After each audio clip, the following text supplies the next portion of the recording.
അവൻ കിടക്കുന്നത് യേശു കണ്ടു. ഇങ്ങനെ ഏറിയ കാലമായിരിക്കുന്നു എന്ന് യേശു അറിഞ്ഞു. അവൻ്റെ അടുക്കൽ വന്ന് യേശു അവനോട് ചോദിച്ചു, സൗഖ്യമാകാൻ നിനക്ക് മനസ്സുണ്ടോ? പ്രിയപ്പെട്ടവരെ, 38 വർഷമായി യെരുശലേമിലെ ബെഥസ്ദ എന്ന് പറയുന്ന കുളക്കരയിൽ ഒത്തിരി വ്യാധികൾ പിടിച്ചവർ.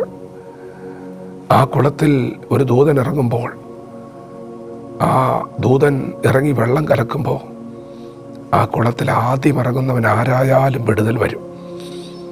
അങ്ങനെ ആയിരങ്ങൾ വിടുതൽ പ്രാപിച്ചുകൊണ്ടിരിക്കുമ്പോൾ ഒരു മനുഷ്യൻ വിടുതലും കൊതിച്ചുകൊണ്ട് ആ ബെഥസ്ദ കുളക്കരയിൽ ഇങ്ങനെ കാത്തിരിക്കുക.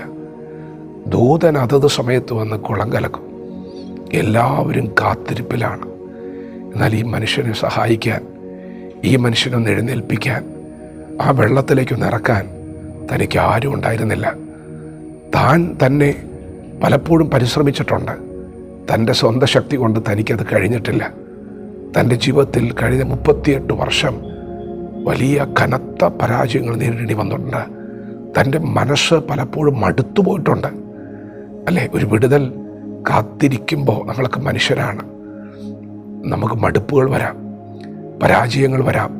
ആ മനുഷ്യനും ആ കുളത്തിലേക്ക് ഇറങ്ങാൻ പലപ്പോഴും ശ്രമിച്ചിട്ടും കഴിയാതെ, തന്നെ ആരും സഹായിപ്പാനില്ലാതെ പലപ്പോഴും നിരാശപ്പെട്ടു പോയ സമയത്തും ആ പരിസരം വിട്ടു മാറാതെ അവിടെ തന്നെ വീണ്ടും വീണ്ടും പ്രതീക്ഷയോടെ കാത്തിരിക്കുന്നവൻ്റെ അടുക്കിലേക്ക് യേശു വന്നു.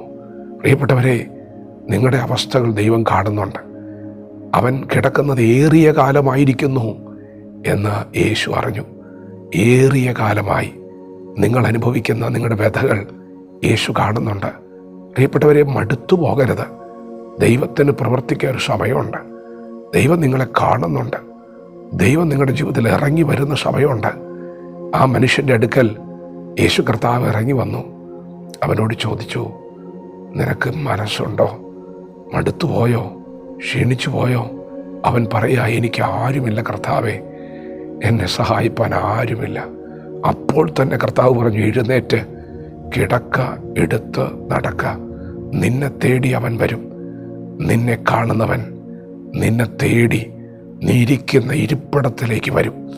നീ എവിടെയാണോ പരാജയപ്പെട്ടത്, എവിടെയാണോ നീ പലപ്പോഴും പരിശ്രമിച്ചിട്ടും നിനക്ക് എഴുന്നേൽക്കാൻ കഴിയാതെ പോയത്, എവിടെയാണോ നീ പ്രതീക്ഷ വെച്ചത്, അവിടെ തന്നെ ദൈവം ഇറങ്ങി വരും. നിന്നെ തേടി വരും. നിന്നെ എഴുന്നേൽപ്പിക്കാൻ വരും. അത് ദൈവത്തിൻ്റെ വിശ്വസ്തതയാണ്. നീയല്ലാതൊരു ദൈവം തന്നെ കാത്തിരിക്കുന്നവർക്ക് വേണ്ടി പ്രവർത്തിക്കുന്നത് കണ്ണ് കണ്ടിട്ടില്ല, ചെവി കേട്ടിട്ടില്ല, ഒരു മനുഷ്യൻ്റെ ഹൃദയത്തിൽ തോന്നിയിട്ടില്ല. പ്രിയപ്പെട്ടവരെ, ദൈവം നിങ്ങളെ തേടി വരും. നിങ്ങളുടെ ഇന്നത്തെ ഈ പ്രതികൂല സാഹചര്യത്തിൽ അസാധ്യതയുടെ നടുവിൽ അവൻ ഇറങ്ങി വരും. അസാധ്യങ്ങളെ സാധ്യമാക്കുവാൻ അവൻ ഇറങ്ങി വരും. വിശ്വസിക്കുക, ദൈവം ഇറങ്ങി വരും. ആ മനുഷ്യൻ കാത്തിരുന്നത് വിശ്വാസമല്ലേ? ഒരു വിടുതൽ പ്രതീക്ഷിച്ച് എത്ര നാളെ കാത്തിരുന്നത്?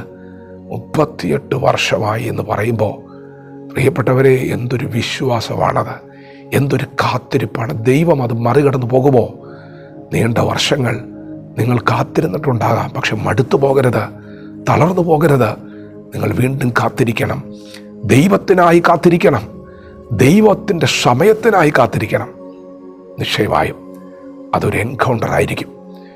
നിശ്ചയമായും അതൊരു ചരിത്രമായിരിക്കും. ദൈവം നിങ്ങളുടെ സ്ഥിതി മാറ്റും. നിശ്ചയമായും അവൻ ഇറങ്ങി വരും. നിന്നെ തേടി വരും. വിശ്വസിക്കുക. വചനത്തോട് വിശ്വാസത്തോടെ പ്രതികരിക്കാം. ദൈവം നമ്മെ ഓരോരുത്തരും ഈ പകൽ അനുഗ്രഹിക്കുമാറാകട്ടെ. ആമേൻ.